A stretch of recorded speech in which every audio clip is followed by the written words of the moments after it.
நண்பர்களே தேடி தேடி எப்படி இல்லாமல் இன்னைக்கு மீன் வந்து சேர்ந்தாச்சு. இப்போல்லாம் ஒழுங்கா மீன் கொண்டு வரதே கிடையாது நண்பர்களே. என்னைக்காவது ஒரு நாள் தான் வருது. அப்படி வந்தால் கூட கடைசியில் கிடக்கிற மிச்ச மீதி மீன் தான் தேடி வருது.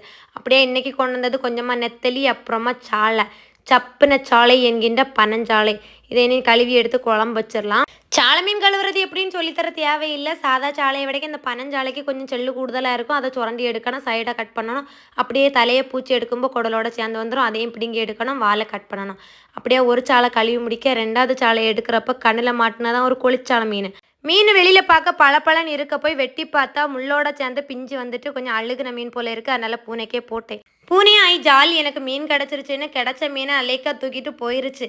அதை பார்த்து எனக்கு சடனாக ஒன்று சொல்ல தோணுச்சு பேட் கமெண்ட்ஸ் போடுறவங்களுக்காக. என்னென்னா, நம்ம வெளியில் அழகாக பார்க்குற எதுவுமே உள்ளுக்குள்ளே அழகாக இருக்கிறது இல்லை, அழுக்காக தான் இருக்கும். நீங்கள் வெளியில் அழுக்காக பார்க்குறீங்க பார்த்தீங்களா, அதுதான் அழகாக இருக்கும். அதுதான் யதார்த்தமும் கூட. அந்த யதார்த்தத்தை யாரும் விரும்புறதில்ல. சொல்கிற குறையே சொல்லிகிட்டே இருக்கிறது. நாங்கள் சொன்னால் மட்டும் மாறவ போது.